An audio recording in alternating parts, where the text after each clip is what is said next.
You are now listening to Talk Your Jits podcast.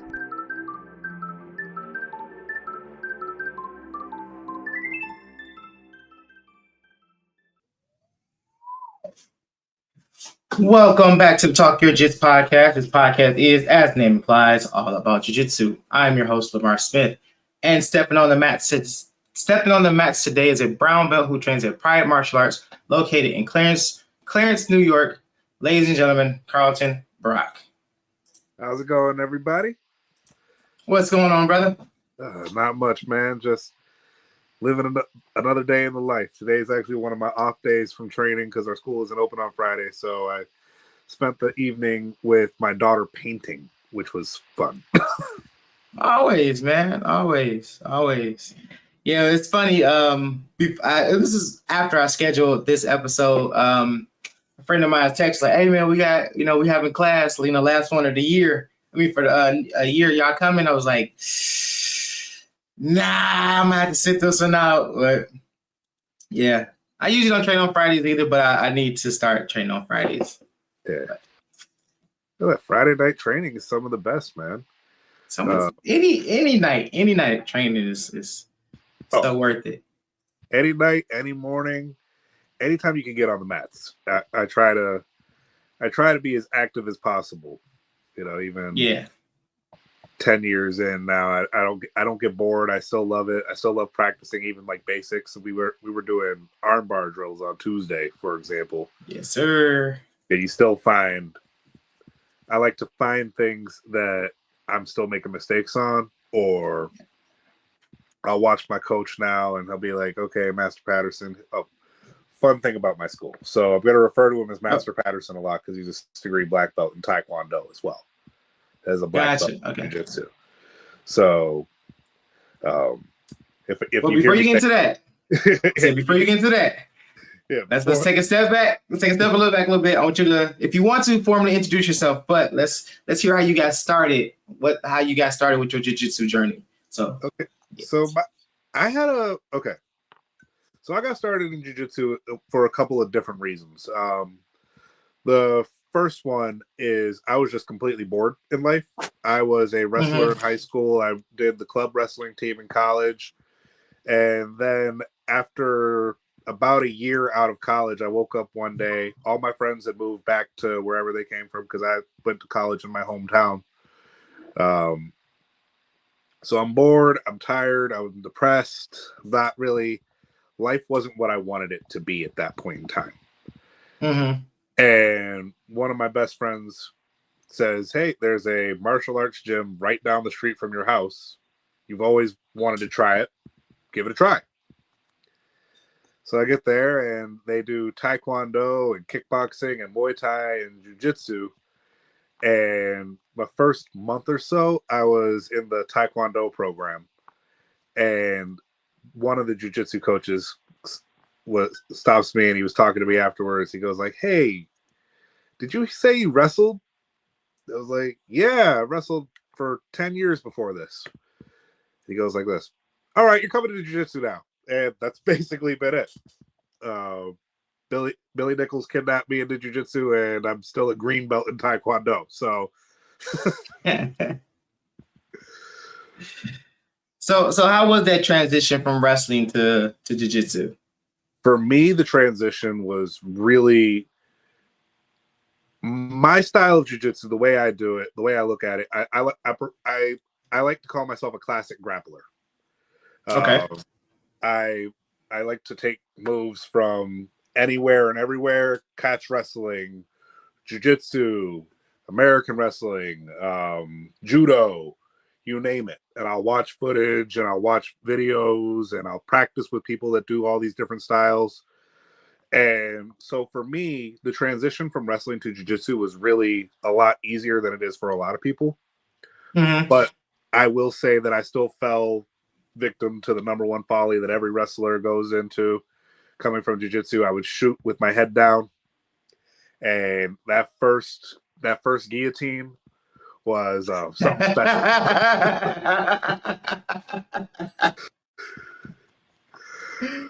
So, oh man, that's usually what it is, man. Either you shoot in with your head down, or once you hit the mat, you try to turn to get up so your back is not flat. yeah, no, I was okay with my back being flat. I mean, I got pinned and wrestling all the time. No, I'm just joking about that. Kind of. But no, I was. He's a kind of little bit, maybe. I don't know. I don't know. You heard me say club team, not varsity team. So, anyways. Gotcha. So, anyways, yeah, just kind of that first guillotine and that 100th guillotine, same thing. Like, you learn. And one of the guys I trained with was a college wrestler. Same thing happened to him. And so we started keeping count of how many times we didn't get guillotined in class. Not how many times you didn't get guillotined. Yeah, it's how many times we didn't. We had to. So I would come out of class and be like, all right, Brett, what was it? And Brett's the coolest dude in the world. So he'd be like, Brother Brock, we just kind of, we're getting better. He would tell me, and he still tells me this to this day. We're getting if we leave 1% better today than we did before, then it was a great day. Mm-hmm. And so me and Brett, we started real close in time. I think I'm maybe a couple of months ahead of him, but wrestling wise, he's just light years ahead of me. He's a fantastic, amazing wrestler, and that's translated real well to his jiu-jitsu. I've got the bump on my leg to prove it from when he learned leg locks for the first time. Man. But that's how it usually is with wrestlers. Like they start off so strong, and then like after a while they kind of like tank, because once people start to like learn how to move with the wrestler, it gets wild. It gets wild. Yeah. I don't know. Brett never tanked. I'm still waiting on that to happen. It's not common, but that's the first I've heard it, because I've heard a lot of wrestlers, like once they hit blue belt, man, they just kind of like plateau a little bit. What? No, he said, no, not yet. Not yet. It's been 10 years and he has not yet.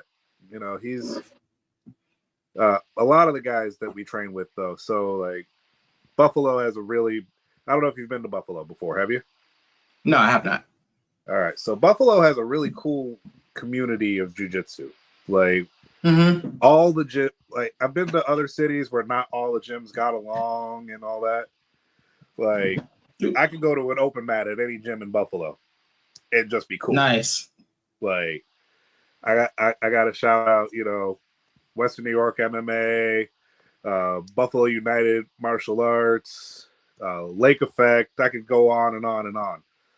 And I'm sure that there are going to be people listening to this that are later going to be like, Carlton, you didn't mention my school in here. But Buffalo, just everybody is so encouraging of everybody. So we don't really let people plateau. Kind of weird. It's a really weird thing. Like we just kind of, I don't want to say we don't plateau, because I've definitely had times where like I felt like I didn't get better for 6 months or a year. Yeah. That was my entire. I was training during the pandemic. That was a whole year of me just watching old Dean Lister videos. You know what I mean? Like, yeah, that was rough, man. Yeah, but we just kind of. It's a real. If you stay with it, if you stick with it in the community, if you stick with it, especially at your gym in Buffalo, Pride Martial Arts especially, we've really tried not to let people not improve. Even if you're, and if you're not improving in one aspect of your game, you're improving in another. I'm a big believer in mental training and all that too. So like I try to get, okay, you're not physically improving, or my big thing, I'm always weak in cardio. 255 pounds, can't help it.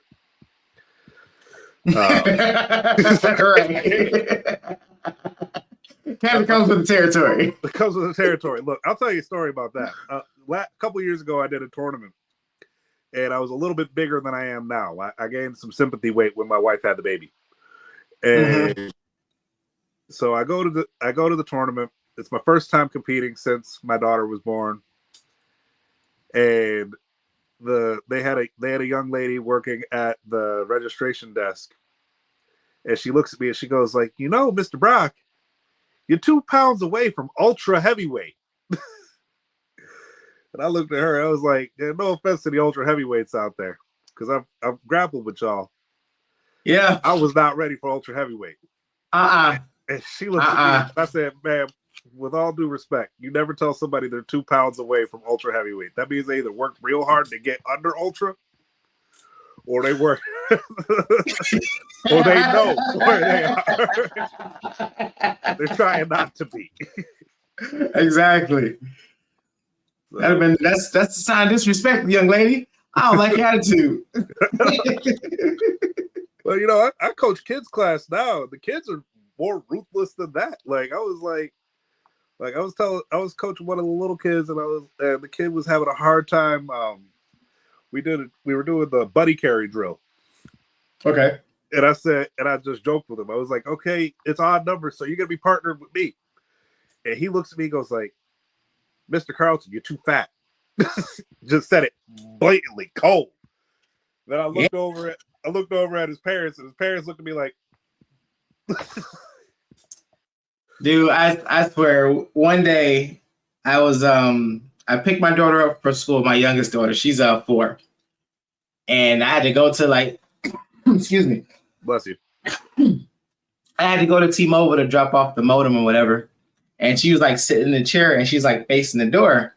So I'm sitting here scrolling through my phone trying to find the little QR code so they can scan it. And next thing you know, I hear the front door open. And my daughter, she speaks to anybody. If she sees you, she's gonna speak, and she's gonna keep speaking until you say something. So the door opens and I just hear hi, hi, hi. And then it got quiet for 2 seconds. It was that scripted moment where the music was transitioned to another song and had that little pause, so the whole store got quiet. And all you heard was, "Oh my God, you're so big." And I'm looking at my phone. I didn't even want to look up. I'm like, oh shit, I gotta fight. Gotta go. Oh man, I gotta fight. Oh, I gotta fight. And then it's the rep looked at me and we were just staring at each other I'm like, yeah, she just said that. She just said that. But yeah, kids are ruthless, man. If you want the truth, man, ask a kid. I promise you. You'll be humbled very quickly. A kid will tell you exactly what you look like, what your condition is, right there, right then. No filter. Man, real quick. Real quick. But you need that, man. You need that that positive reinforcement. You do. Sometimes it's negative reinforcement they're giving you, but they give it. It's so the kids class is probably I teach adults, I teach kids, I teach teenagers. Kids are the funniest, no matter what. Yeah. Because they don't know what they're saying half the time.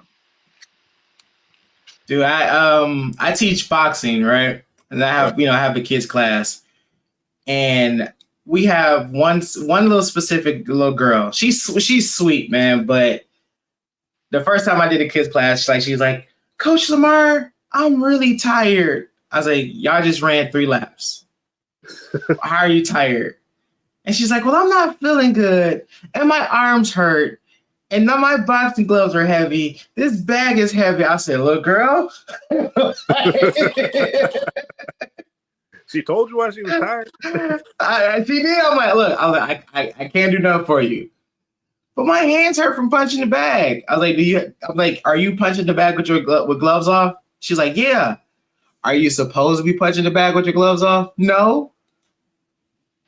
So yeah, but like you said, kids are awesome, man. I love teaching kids, man.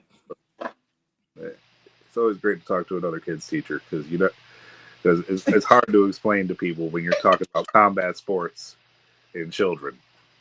Yeah, man,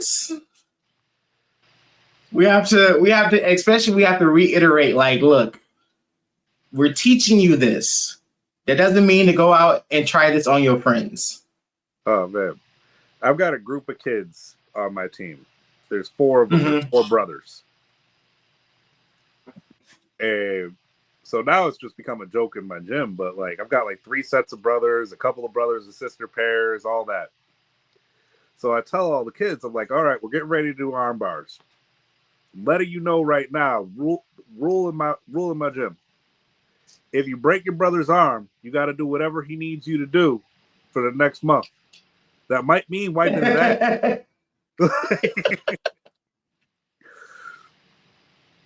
So we got, oh man, like it's just funny, man.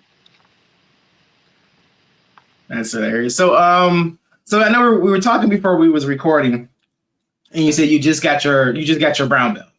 Yep, got it in July. So once again, congratulations on that.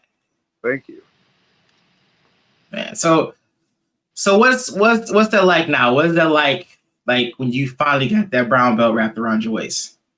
Okay, so when I finally got the brown belt wrapped around my waist, my immediate first thought was,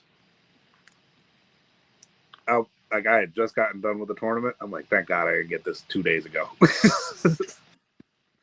No, I'm just kidding. Because I ended up. So what's funny about it is, right at the tournament before I got my brown belt. So I got my brown belt on like a Tuesday, and I competed on Saturday before. I show up to the tournament as a purple belt, and there are no purple belts.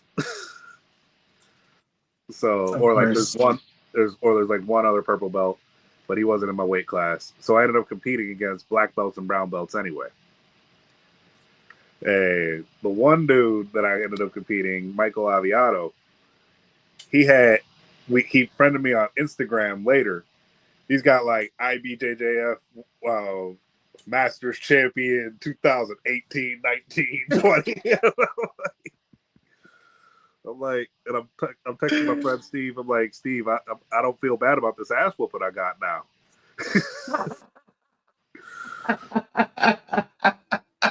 But I was competing against people that were brown and black belts, and I'm not cocky. I didn't believe that I was at that level. And I'm sitting at the tournament, and I asked my coach, Master Patterson, I'm like, hey, did I look out of place? Mm-hmm.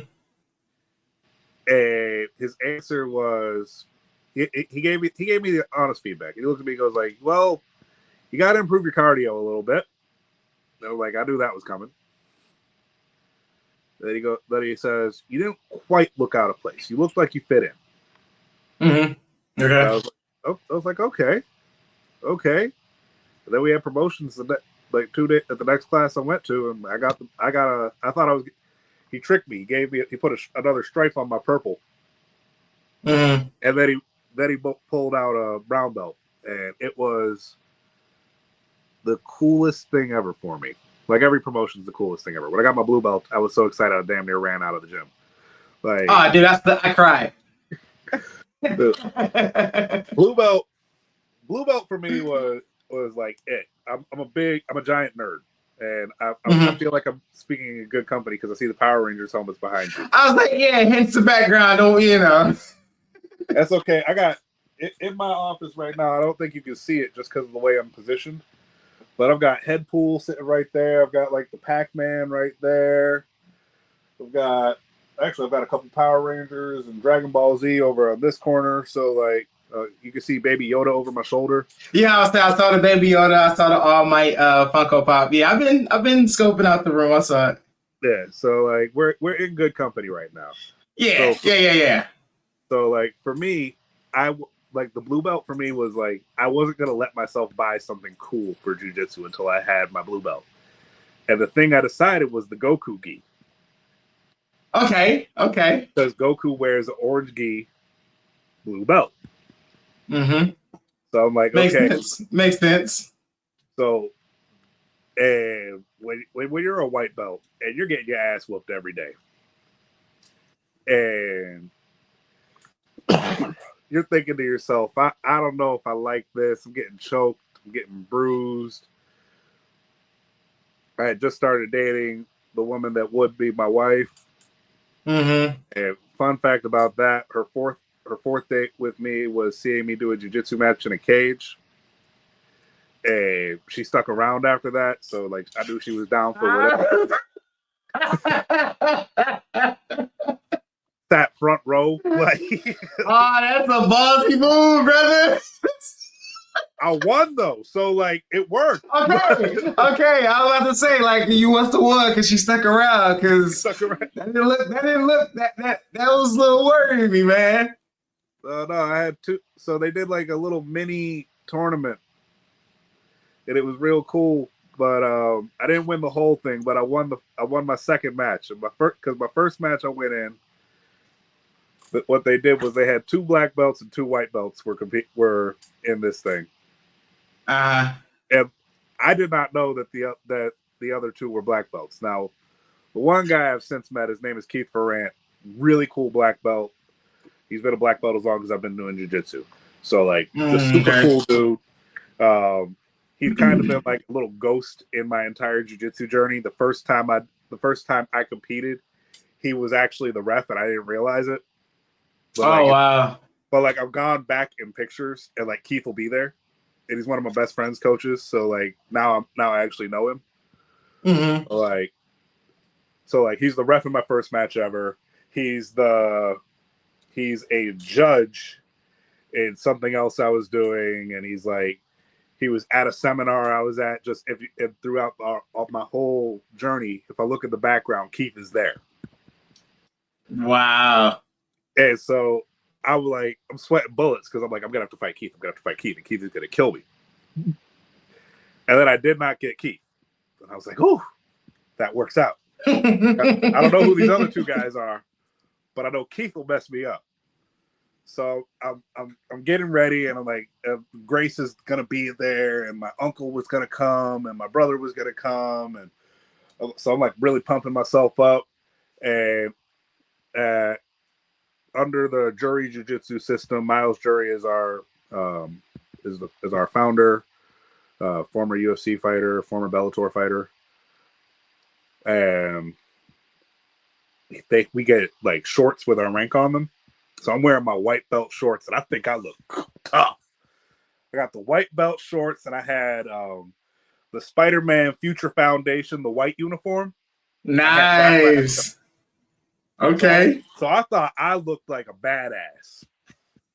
And my opponent walks up for the first match, and he sees me, I'm warming up, and he goes like this.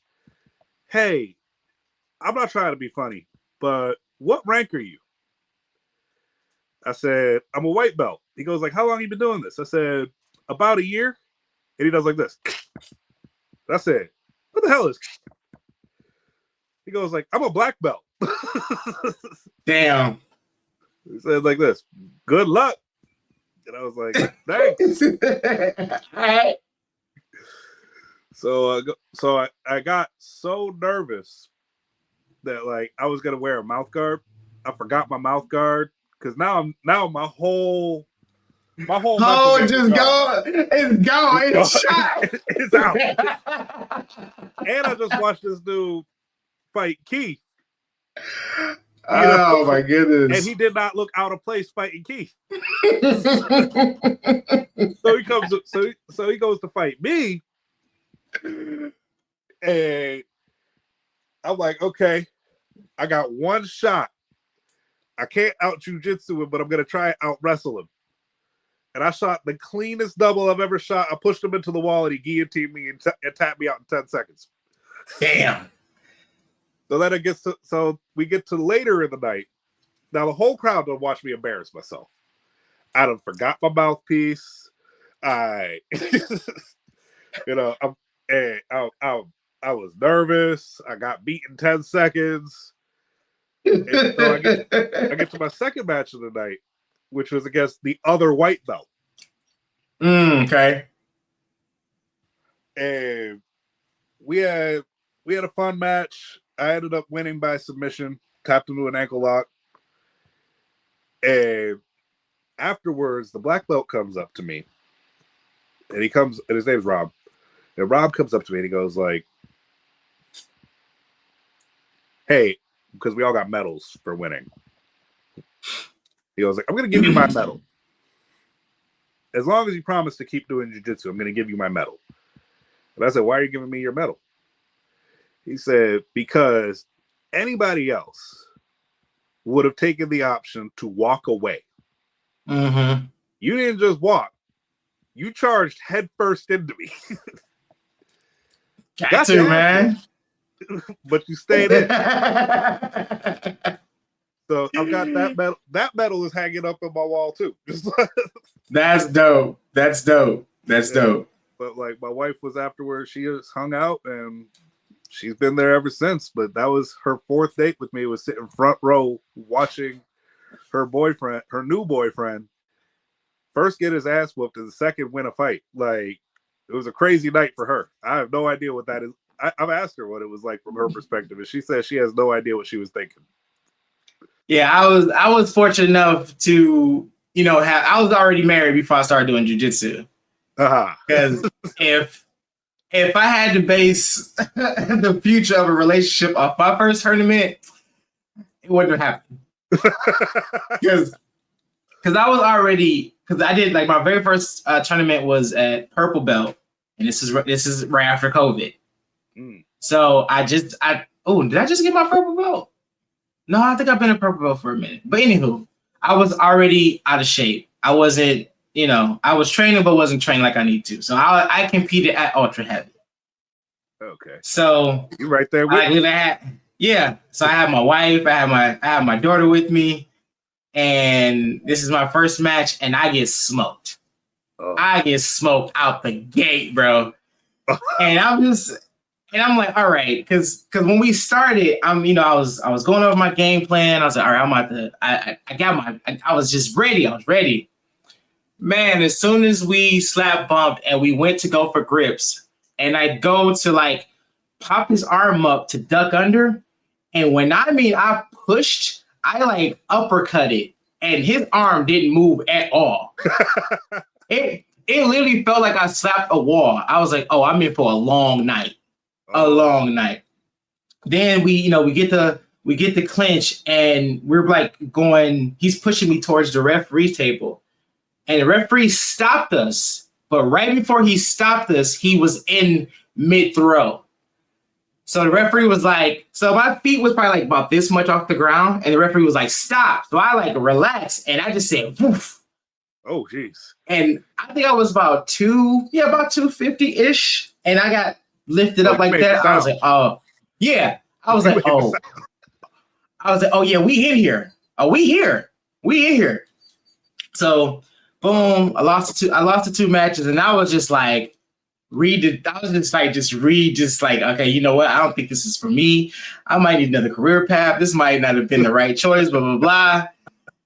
But in there, I ended up getting a message from the instructor. No. I talked to his instructor. He's like, man, he's a beast. We have problems with him, yada, yada, yada. But I get a call from another guy that was at the tournament. And he's like, yeah, dude, I just want to let you know you did a good job. And I'm like, I don't see it. He said, but the guy you went against used to play professional football. He wrestled all through college, and all he do was compete. So I was like, all right, I'm not that upset. I got beat by a linebacker, but So I was like, I went to my wife, I was like, oh, babe, guess what? The guy winning was a freaking ex-football player. So my ass whooping wasn't as bad as I thought it was. Get some of that pride back. Got a little bit of it back, man. I got a little bit of it back because I kept looking at that medal, dude, every day. Like, I got fucking ransacked in front of like 100 people for this medal. But it's still one of my favorite ones, man, because it was, I stepped out and did something I never thought I would do, was compete. So, but yeah, if I had to base that off a future relationship, bro, I'd have been out of there. I'd have been a single individual. I tell people all the time, like the stories of getting your ass whooped are better than the stories where you won. Yeah, They are. so much. So like, much character building.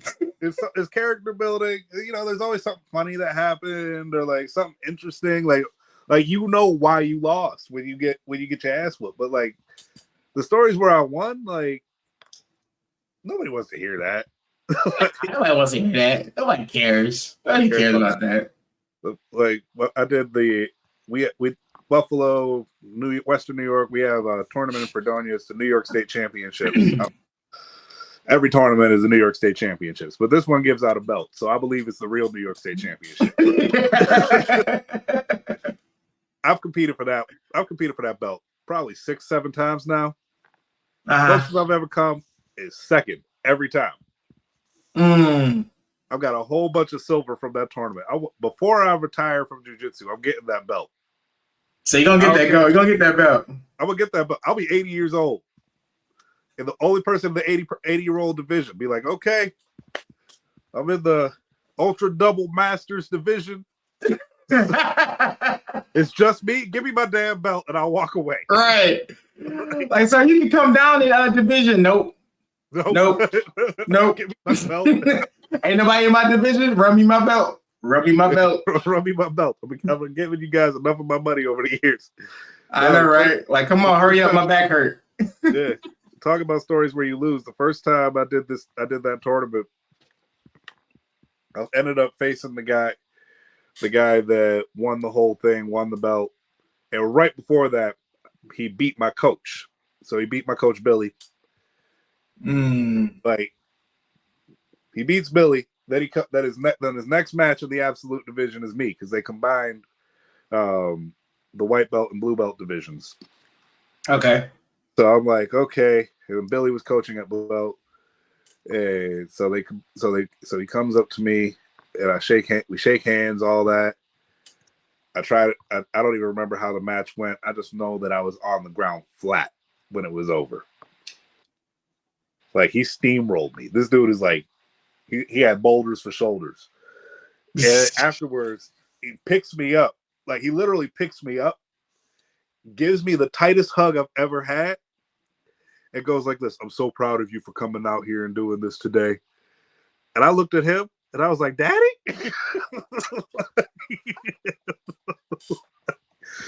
Just whooped my ass and told me you're proud of me? He sunned you, bro. He sunned me. And you can't even get mad. Like, if you get any other sport, if that would have happened in like basketball or football or something like that, you got the right to get mad. But in jiu-jitsu, like, this man just whooped my ass. Like, right. I'm fresh off an ass whooping from him. I can't get mad at nothing. So I'm like, well, here we go. I'm like, thanks, man. Here we go. Thanks. Appreciate it. Thanks. I appreciate you being proud of me. That's hilarious. Yeah, I've had a couple experiences like that. So then a couple of years later, I ended up doing a match with somebody, and I did the exact same thing, and it was hilarious. Now I know why he did it.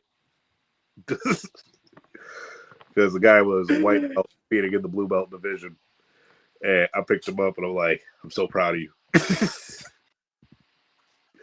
So I passed it on. So hopefully when he got his blue belt, he did the same right, thing. when he gets he goes to the same thing. I love doing that, dude. I like talking stupid stuff, when we roll. And it's ironic that one of the jiu-jitsu groups I'm in, it could have been BJJ, everything. But a guy, he made a post, he made it anonymous, and he's like, yeah, I'm starting to rethink jiu-jitsu. I've been training for, I think he had his blue belt or something like that, but he was saying, like, he rolled with somebody and they whispered something in his ear, and he's like, it made him uncomfortable. And I was like, oh, this is your first time? I was like, this is your first time? Like, This is your first time. Dude, my coach, Master Patterson, when I'm rolling with him, I can tell when, like, it doesn't happen as much anymore because, like, now I'm starting. I feel like I'm catching up. I don't know if I'm catching up, but I feel like I'm catching up. So because it doesn't happen as much. But back in the day, the reason why we don't have Friday classes is because I was the only one showing up to Friday class. So he's opening the gym just for me. Privates, baby. I'm getting a private lesson I got a private lesson every week for 2 years. And I Me was too. not paying for private prices. It was just part of my Me too. It was just part of my regular membership, but I was going to the gym.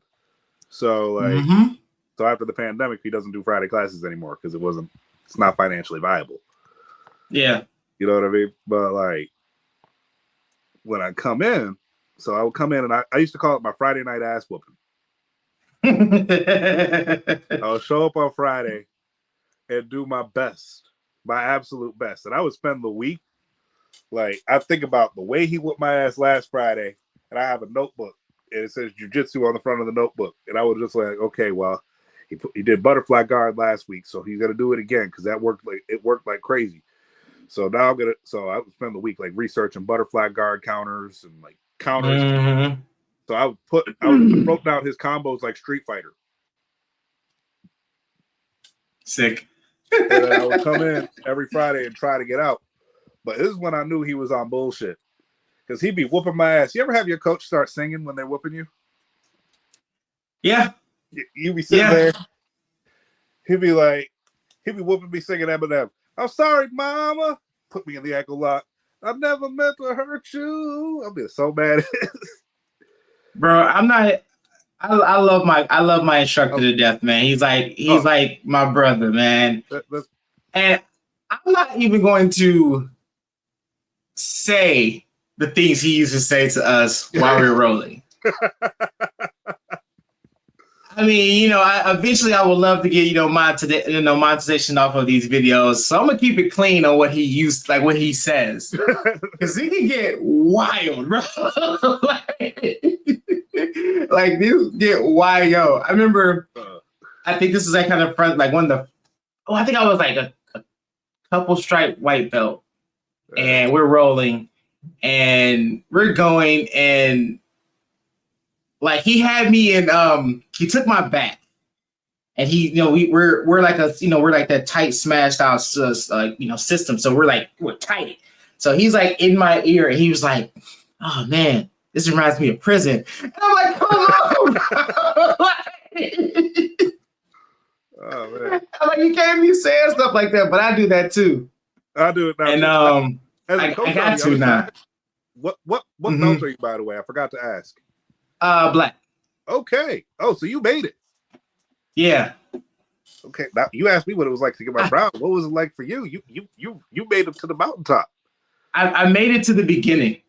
To the beginning. That's what everybody. I made it to the beginning. Yeah, I made it to the beginning. Getting my black belt was something surreal because it's like I've always been committed to this to the martial arts since I started training. My life revolves around it. I always have on something jiu-jitsu related. I've been doing that since blue belt. Since I got my blue belt, I was like, oh, I can buy this shirt that says I'm a blue belt now. And then so on and so forth. Because I changed my whole wardrobe when I got my purple belt. I mean, this is like one of my favorite shirts. But I have that same shirt with Spider. I saw that one too. Yeah. But once I got my brown belt and it was like getting closer to black, talking to my instructor, and he was like, he said there's two ways you can't get your black belt. Either you stop training, which I know that's not going to happen, or two, you're gonna die. That's he said that's the only way you're not getting your black belt. If you die right now or you stop training.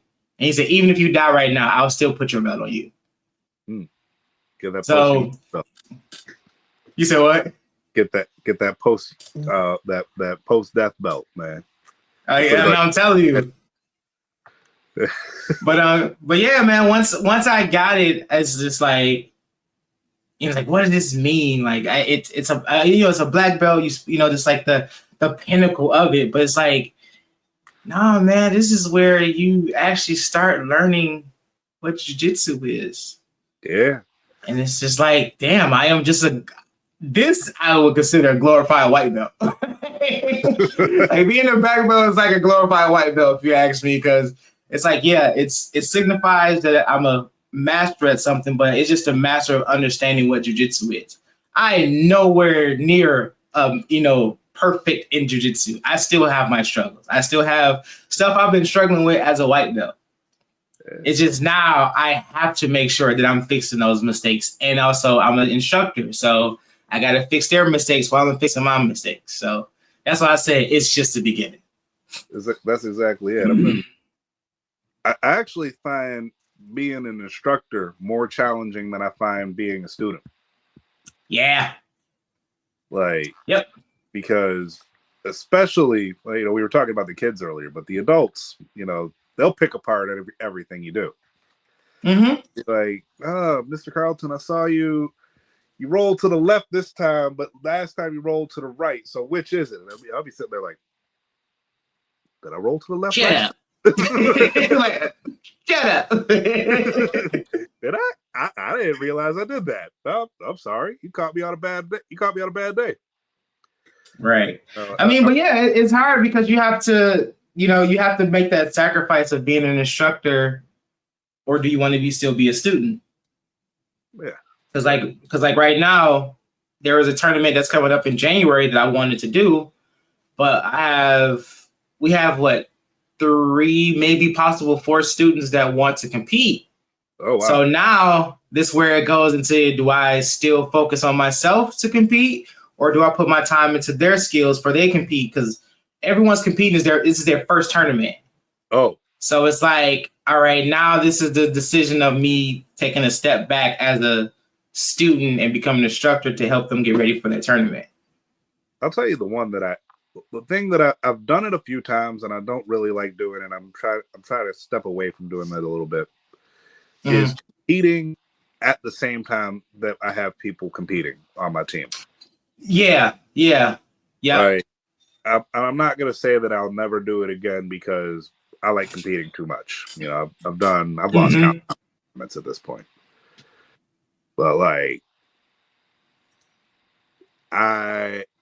the days where I'm competing and coaching, that's it's almost like you can't turn yourself off. You know what I mean? Yeah. Sometimes, how you're trying to clear your head before you compete, so you're not worried about all the other shit going on and people eating, people around you, all that. I just turn it all off when I go to compete. I can't do that if I'm also coaching, because I'll be getting ready for my match, and next thing I know, they'll be like this, Carlton Brock plays on mat 2, and then they'll be like, DJ Trabuco on mat 3. And I'll be like, I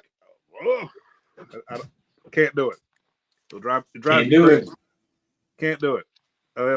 I know people that can, and I know people that are really good at being able to do both, but coach mode, Coach Carlton and Carlton Preacher are 2 very different people, and you don't want me in competitive mode trying to coach you.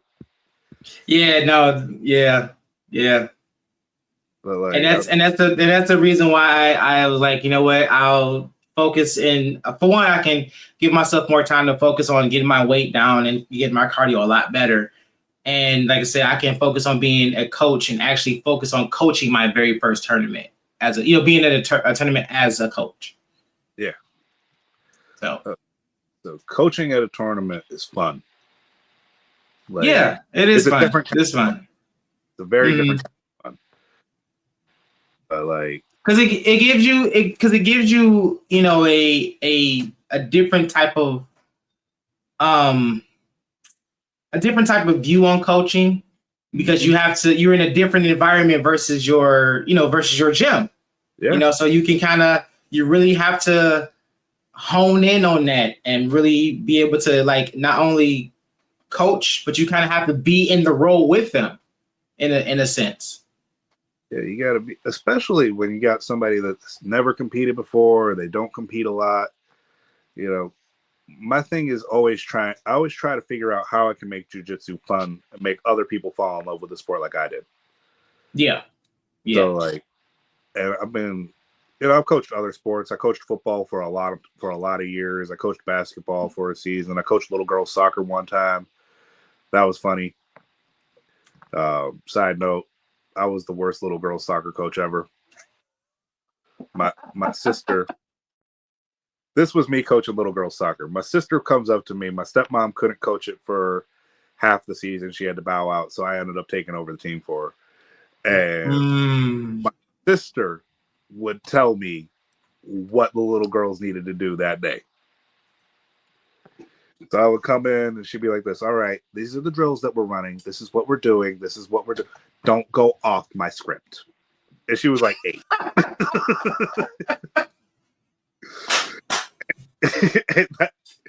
and now she's like 21. So but she was 8 at the time, and she would just be like, don't go off the script. Do exactly what I told you, and it'll be just fine. And most of the time, that's hilarious. Right.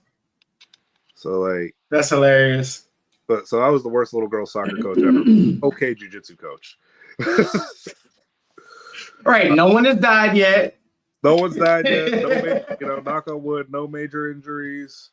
Right. People are still coming back to class. They're still asking me questions, so I got to be doing something right. People are still. Yep. My biggest issue right now is I'm trying to expand our kids program because we started off with one kid, and then it turned into Fight Club, and then one kid told another. So then we've got 5 kids on the team now.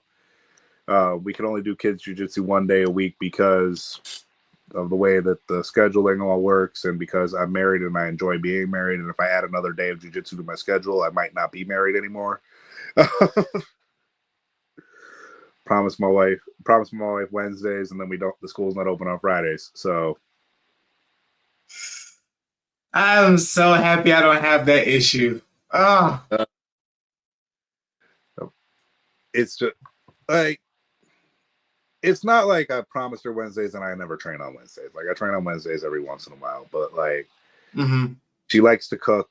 We have our daughter's only 18 months old, so when I'm not home, sometimes it's chaos. Gotcha. I get it. And now on Saturdays, every once in a while, I'll bring my daughter to the gym with me. And I got her a little gi. Hey. She's a white belt. So she's a white belt. She's the youngest white belt on the program in the kids program. Hey. I mean, she keeps showing up. She'll be a black belt by 14. I'm trying.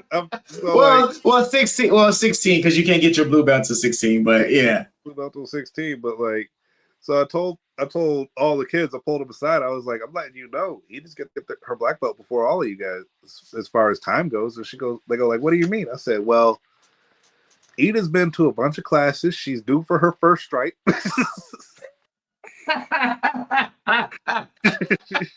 She shows up on time. She's here early, leave late. She's here early, leaves late. Always talks to coach. Right. She's always communicating with the coach, picking his brain, getting his attention, making sure that she's okay. Got coach's attention 100% of the time. Yeah. She does what she's told. So not an issue. She may get cranky sometimes, but she'd be all right. She'd be all right. We get it. Right. So we have our days. So I'm trying to find somebody else to help coach kids, because when she gets old enough, I do not want to be her coach. Yep. I do not want to be. I'll be a coach, but I don't want to be her main coach. Yeah. Yeah. I coach, me and my dad and my uncle and our friends coached my brother's football team. Mm-hmm. And so my brother was a quarterback. So the quarterback's coach was the only person that was on the coaching staff that wasn't related to us. Okay.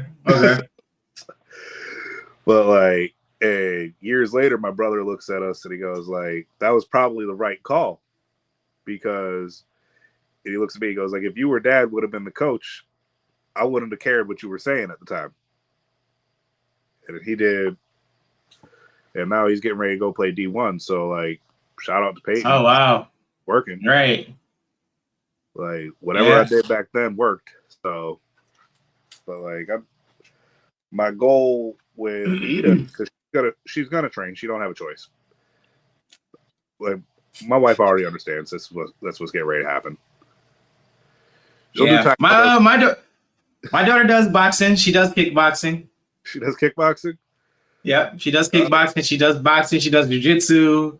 Oh, yeah. So, yeah, man. Just gotta get them. You know, just obviously you want your kids to be able to do something that, you know, that you can relate to and something that you feel that can be positive for them. But it's kind of for their own good. You know, I'm a big thing about, you know, my mother, my daughters, my wife, you know, protecting themselves. So, like, yeah, I train my wife. I train my daughter. You know, once my 4-year-old gets a little bit, you know, better with, because she has autism, but she's very high on the spectrum, so she knows. But her attention span is about long as a goldfish. So, so we're working on getting her together. But yeah, my daughter, I can't go to class without her. I will never hit the end of it. That's perfect, man. Like, I got to sneak out. I'm like, she's like, where you going? I'm like, jiu-jitsu. And she's like, I know, but I work at Title, and she comes to classes with me. So if I say I'm going to work, she's like, okay, grabs her coat, and then we out of here. So I can't escape it. I work at home, so like now, if I'm home, my wife's home. If one of us puts our coats on, my daughter, she goes up, coat, hat, shoes, hat, yep, shoes. Time to go. Like, I'm like, honey, you're not putting your shoes on. Shoes. Come on, Dada. Shoes. Next thing I know, she's riding in the car. Yeah, she knows what time it is. She knows what time it is. When she goes to the gym now, like she's a little. She could be a terror sometimes. Like, she'll get on the mat, she'll like bow her little head before she steps onto the mat, and then she'll just start running around, and it's funny. But like, that's hilarious. Like, I get what you're saying though. You know, I started wrestling because my wrestling coach, when I was a kid, saw me get into a fight. I was getting bullied at school, and he pulls me aside and he goes, like, he always called me Mr. Brock. I'm Carlton Brock III. He would call me Mr. Brock. He would call my dad Carlton just to piss my dad off. And he would call me Mr. Brock. So he goes like, Mr. Brock, I have a way that you'll never get bullied again. But you got to promise me every day after school for the next 4 months. And I said, okay, I don't know what I'm signing up for. Turned out I was signing up for the wrestling team. He needed a heavyweight.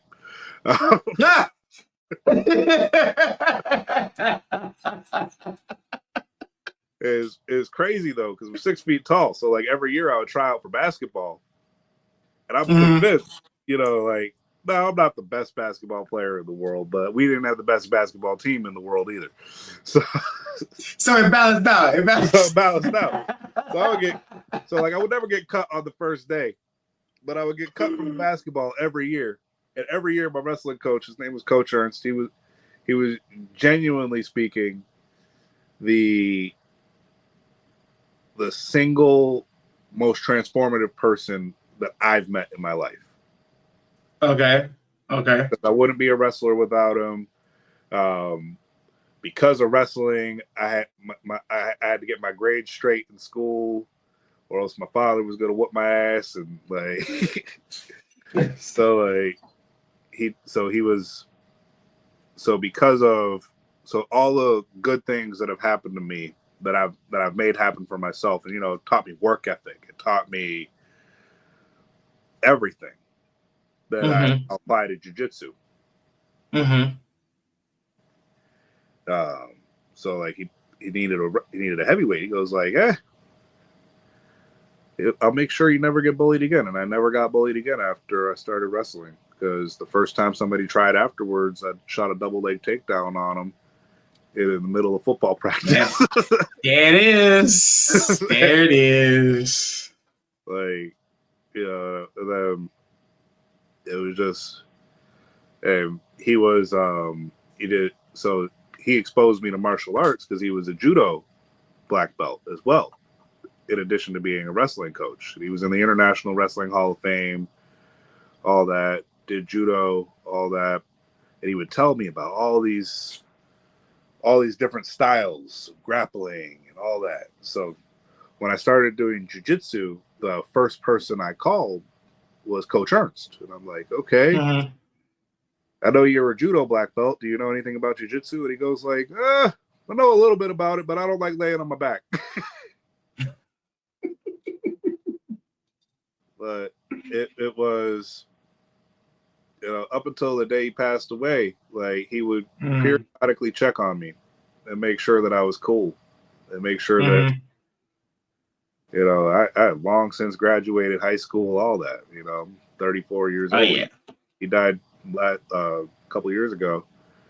And it was literally, he would check on me, shoot me Facebook messages, ask how I was doing. He would comment under my accomplishments in martial arts, be like, just keep training, keep doing what you're doing. I'm proud of you.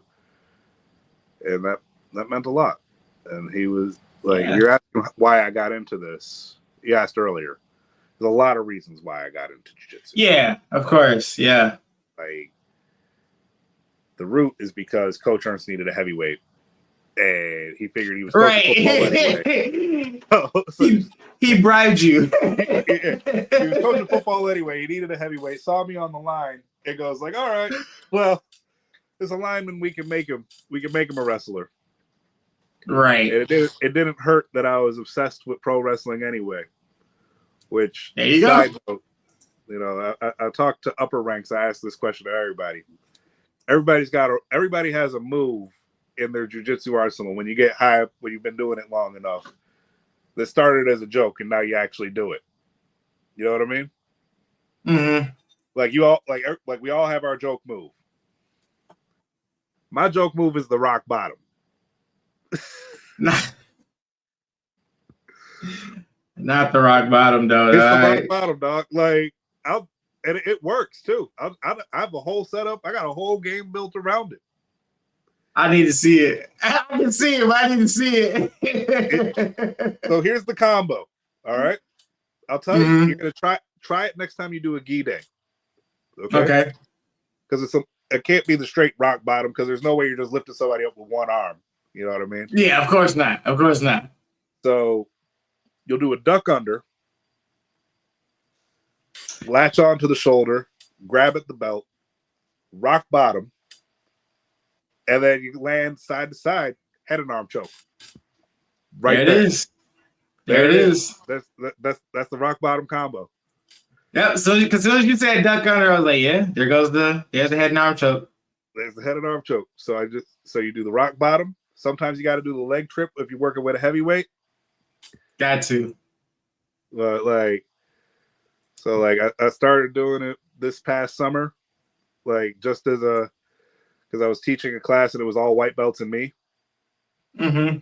So I'm like, okay, what can I do this is what my summer is going to be. What can I do to make myself laugh in class and keep me engaged? Right. So I was like, okay, I'm going to do the rock bottom. And when I do it, I don't just do it. I do like the full Jim Ross voice with it too. I'll be like, rock bottom. So like they know I'm doing it. And the first couple of times I did it, I'm like, okay, well, the rock bottom, it's a gag move. But I'm like, well, there might be something there. Right, might be something there. Might be cooking with something. Well, we might have found something here. So I put myself on a mission. If I could rock bottom everybody in my gym, I'm gonna do it in a competition. I got 3 people left. Man, I gotta see that. I gotta see that in action, man. So now I gotta ask, what's your joke move? Do I really have a joke move? Maybe not joke move. Maybe like like your $1 million move, like the move that you know that you won't hit in competition, but you'll try. But if you did it, it would be spectacular. You know what? It's funny. I just did this the other day, and it was some stupid way I got this. I got a hip bump sweep, and what the hell? Okay, yeah. So we were just messing around, and they were playing in my guard. I was rolling with a wrestler. And every time he would try to, like, pass my guard, I would, like, bring his head over and kind of, like, smother him a little bit. So it got to the point where every time I would smother him, he would try to, like, lift up. So I was like, he can actually lift me if he tried. So the next time I smothered him again, and he tried to full rip back, and I just switched it off into a hip bump sweep. But yeah, but Chuck move. Now that you said that, man, I gotta start thinking some stupid stuff to do now. You gotta. I got to. You got, like, I'm a pro wrestling fan though, so like I've got 1.5 million joke moves that I'll, like, we have a bet in my gym right now. Whoever can hit a Boston Crab on an adult that's actually defending themselves, everybody's got to pay in for a pizza and wings for that person. Yeah, I might start being stupid now. That's it now. Tomorrow's open mat, so that's the day. That's the day to do the stupid stuff. I was like, tomorrow's open mat, so we about to have some fun. You about to be at open mat. Be like, can you smell what the Rock is cooking? somebody catching something stupid. I'm gonna try, but I'll let you know how that works out. You gotta let me know. Like, somebody I got you. Bottom tomorrow. Got you. Well, all right, Carlton, man. We asked everybody to come on the show. Kind of became a staple of Talk Your Jits podcast. But past or present, man, who would you love to get a chance to roll with? Your top 3 people. Top 3 people? Ooh. Yep. All right. I'm a heavyweight, so I'm going to give 3 heavyweights. Okay. All right. Number 1, Dean Lister. Dean Lister, yep. I have spent maybe 50 hours of my life watching every Dean Lister video that I've ever been able to find. But huge fan of his. Okay. Let's see. Number 2, Daniel Cormier. I would love to roll DC. All right. There's a lot of, if you watch me grapple, a lot of it is me trying to be Daniel Cormier, especially when I was at white belt and blue belt. Like that, he does like the John Smith single. That's one of my main takedowns even to this day. He throws, the way he carries himself. I got a belly, he got a belly. Like me and DC. Me and DC could do some real cool things, and I would love the chance to just sit down, wrestle with him, and then afterwards I pick his brain for an hour. And I'm picking. Oh man, picking that brain, yeah. I'm picking Dean Lister's brain too. Then the third, the third one. Let's see, past or present. Picking a heavyweight. Because I put myself on the heavyweight path here.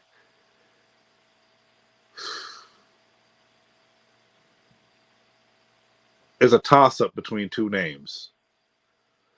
One is going to be no,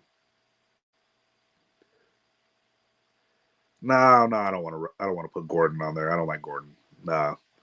I really don't like him. Craig Jones I put up there, but like I don't know if I want to. Like, he's the present name for sure. Maybe like Josh Barnett, maybe, just rolling wise, Josh Barnett would probably be somebody, because he's a different style. He's a catch wrestler. Then of course, you got historically speaking, I'd love to roll with like a Gene LaBelle or a Helio Gracie, but we're getting away from heavyweights now. So I said heavyweights. I mean, you cannot go wrong with Helio. Helio, I think I'm, if I say, so I'm going to put Josh Barnett as my final pick.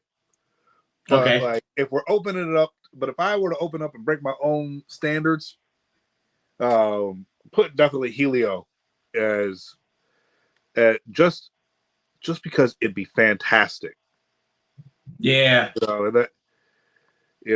He's somebody that I've read a lot about, and I'm fascinated by his story, and obviously I'm fascinated by Brazilian Jiu-Jitsu. So like, but like I like all kinds of grappling, and I told you I believe I'm a classic grappler. So like I like. So, like, I could tell you names all day. George Hackenschmidt, I'd love to grapple with him. Hell, I'll throw Brock Lesnar as somebody I'd love to get on the mat with. Yeah. A de-steroidized Brock Lesnar. But, like, I'd love to, but, like, I got to see him one time at a wrestling camp, and he was huge. He looked like a wall. Yeah. He's a thick boy. But I did not get to get on the mat with Brock Lesnar because he was not getting on the mat. But he just was huge. He was there for like his nephew or something. It was crazy. Kurt Angle, another guy I would love to get on the mat with purely because of Kurt Angle. A, I'm a pro wrestling fan. B, he's an Olympic gold medalist. C, because we're both from Pittsburgh originally. So like Kurt Angle's definitely a name that I want to grapple.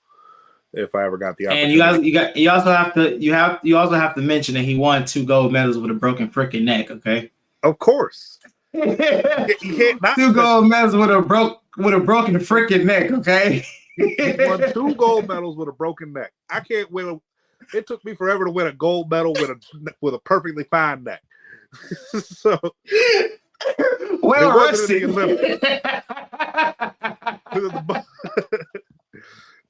It was at the Rochester Golf Course.